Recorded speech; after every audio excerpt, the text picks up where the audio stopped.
Good morning, students. Yes, today we will discuss about the format of cash flow statement. In cash flow statement, as you know, there are three types of activities: operating activities, investing activities, and financing activities.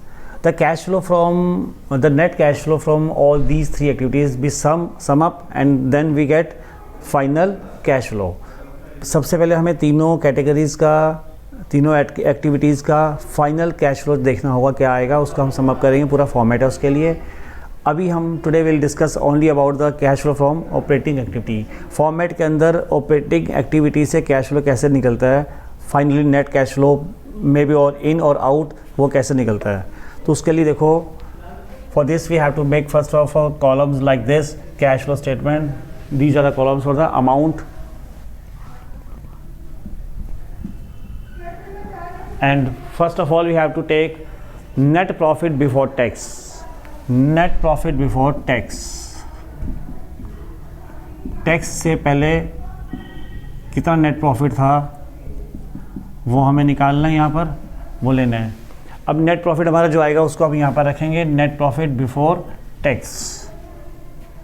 अभी इसकी भी details हैं कि net profit before tax कैसे calculate होता है. इसके लिए हमें नोट, वर्किंग नोट में हमें इसे शो करेंगे कि कैसे बनेगा ये नेट प्रॉफिट बिफोर टैक्स. इसकी कैलकुलेशन हम अलग से भी बाद में सीखेंगे. After this net profit before tax we have to make the adjustments for non cash and non operating activities. Adjustment of non cash and non operating activities. Adjustment of non cash and non operating activities. अब इसमें adjustment में हम क्या कैसे करेंगे, क्या क्या items आती हैं. कुछ आइटम्स हमें ऐड करनी है, कुछ हमें लेस करनी है. अब ऐड में क्या क्या आएगा. Number one, we have to add the depreciation. Depreciation non cash item है और नॉन ऑपरेटिंग में आता है. ये non cash non operating activity है डेप्रिसिएशन. जो भी आइटम्स नॉन कैश हैं या नॉन ऑपरेटिंग आइटम्स हैं उनको हम ऐड करना है, और ऐसी कुछ चीज़ें लेस करने की भी है, वो भी इसके बाद लेस करेंगे. First of all we have to take the depreciation here. Depreciation is non cash item. Next one, preliminary expenses या discount on issue of debentures written off. जो discount on issue of debentures, जो discount अभी जो already हम दे चुके हैं, अब उसको रिटर्न ऑफ करना है सिर्फ, तो ये नॉन कैश हो गया. ये प्रीलिमिनरी एक्सपेंसेस, जो एक्सपेंसेस ऑलरेडी पहले पे कर चुकी है, अभी सिर्फ हमें उनको राइट ऑफ करना है, तो इनका written off. Preliminary expenses, discount on issue debentures, इनका रिटर्न ऑफ जो है that is non cash. So इसको भी हम ऐड करेंगे. प्रीलिमिनरी एक्सपेंसेस और issue discount on issue of debentures written of.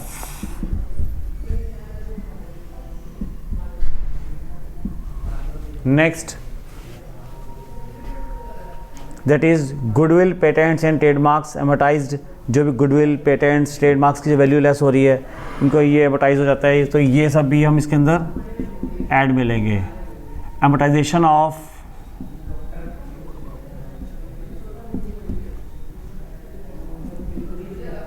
Goodwill, trademarks,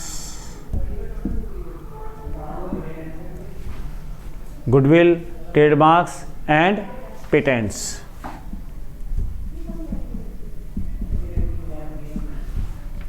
Then next, interest paid on short term and long term borrowings. Interest paid on short term and long term borrowings, these are non operating activities. So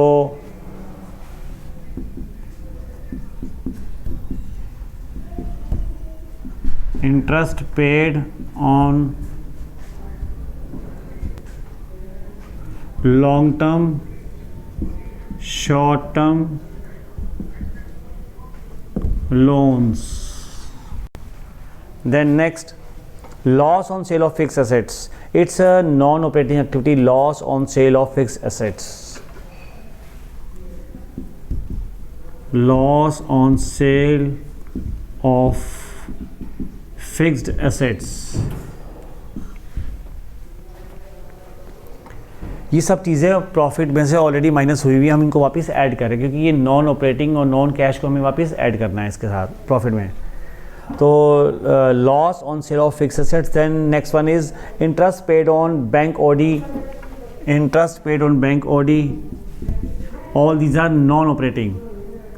interest paid on bank overdraft, then increase in provisions for doubtful debts, increase in provisions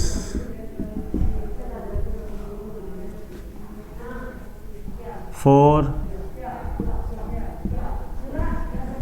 doubtful debts। ये non cash जैसे depreciation, preliminary expenses, amortization, और ये non operating है। Interest paid on long term short term loans, loss on sale of fix assets, interest paid on bank OD, increase in provision doubtful debts, all these things we have to add all these transactions. Now whatever the transactions which may be decrease from this, so make the next column। पहले हम इन सभी को add करेंगे यहाँ पर इस जगह पर, depreciation, this one and this one, make the total of this additions का टोटल करके हम फाइनल ऐड यहाँ पर लेकर आएंगे। अभी नेक्स्ट टॉपिक शुरू होगा लेस। तो लेस में क्या क्या लेस करना है हमें? Interest income, interest income is non operating income. तो इंटरेस्ट इनकम जो है वो नॉन ऑपरेटिंग इनकम है, उसको वापस ऐड करेंगे इसमें।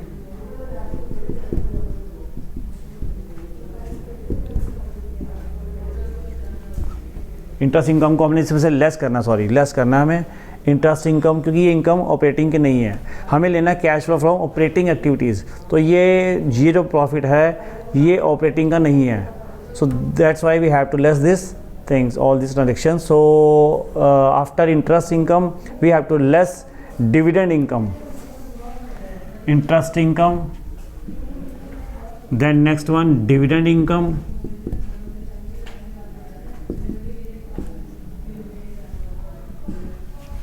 then next rental income, gain or profit on the sale of fixed assets, rental income if there is any gain on the sale of fixed assets,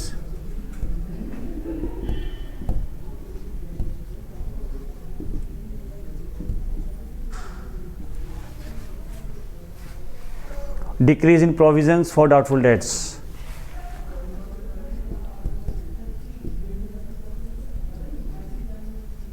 decrease in provisions for doubtful debts. These items must be decreased less from the net profit before tax. Then after this, इसके बाद हमें क्या करना है कि profit before working capital changes भी हमें निकालनी है, फिर बाद इनका सम अप करेंगे। अभी पहले तो हमने सबसे पहले लेना है प्रॉफिट बिफोर टैक्स, देन हमें ये सब चीज़ें ऐड करनी है, इनका टोटल यहाँ आएगा। देन आफ्टर इन सब जिनको हमें माइनस करना है लेस, इनका टोटल हम यहाँ पर ले लेंगे। ये नेगेटिव है, ये ब्रैकेट में होगा ये टोटल लेस का। Then after operating profit before working capital changes, अब हमें वो निकालना है operating profit before working capital changes.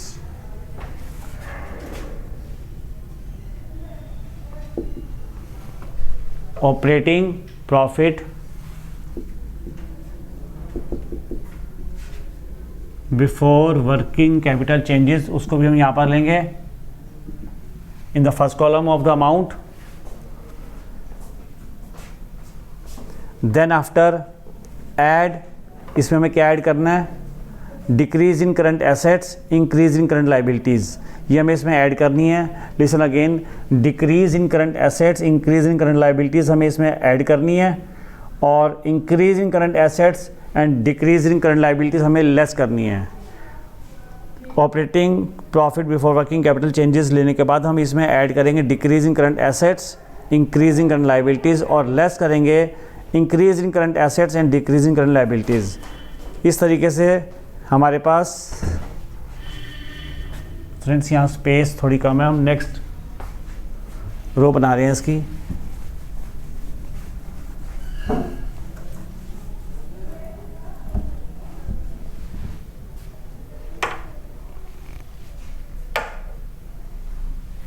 Yes, ये operating profit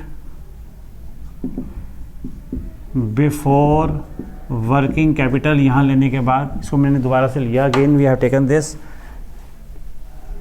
it is not shown in the video, so I have taken in the upper side of the column. So see this operating profit working before working capital, then after. अब इसमें जो हमें add करना है, इसमें हम add करेंगे decrease in current assets, decrease in current assets, increase in current liabilities को हम इसमें ऐड करेंगे, इनका टोटल लेकर यहाँ पर, और लेस करना है हम इसमें से increase in current assets and decrease in current liabilities. इनके टोटल को हमें यहाँ पर लेना है और इसको हमें लेस करना है. सो इस लेस वाली अमाउंट को हम ब्रैकेट में लेंगे. देन आफ्टर हमारे पास आएगा net cash generated from operation, cash generated from operation.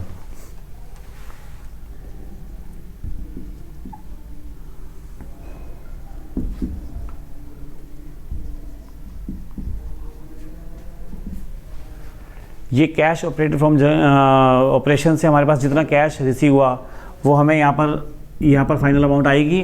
और इसके बाद then we have to less income tax paid. अगर हमने जो इनकम टैक्स पे कर रखा है या रिफंड रिवाइज कोई रिसीव कर रखा है तो वो हम यहाँ पर उसको लेंगे, लेस इनकम टैक्स पेड.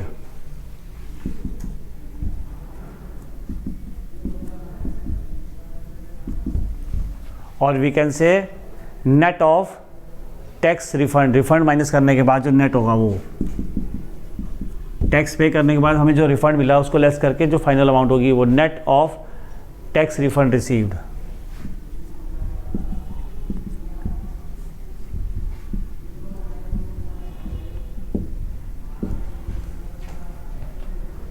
उस अमाउंट को हम यहाँ पर लेस करेंगे. देन फाइनली जो हमें अमाउंट रिसीव होगी यहाँ पर जो अमाउंट आएगी, this is net cash from operating activities. Net cash from operating activities यहाँ पर आएगा और ये अमाउंट फाइनली हम सीधा यहाँ पर ले लेंगे नेक्स्ट कॉलम में.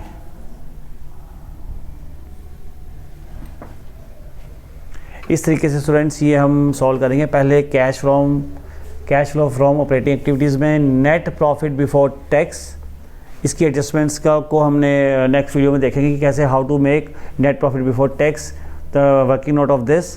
Then make the adjustments for non cash and non operating activities, जैसे डेप्रिसिएशन वगैरह सब हम इसमें ऐड करेंगे और लेस करेंगे जो नॉन ऑपरेटिंग इनकम्स हैं, जैसे कि net interest income, dividend income, rental income, gain on sale of fix assets. अब ये सब लेस करने के बाद फिर हम लेंगे operating profit before working capital changes. उसमें हम ऐड करेंगे decrease in current assets, increase in current liability, और लेस करेंगे increase in current assets and decrease in current liability. Then will get the cash generated from the operations. After getting this cash generated from operations we have to less income tax paid, or in bracket we can say net of tax refund received. अभी वो less होने के बाद then we'll get the final amount of net cash from operating activity. ये may be negative और positive किसी form में हो सकता है. So in the next video we'll discuss about the next cash flow from investing activity. This is the format for only cash flow from operating activity. Okay, thanks students. That's all for today.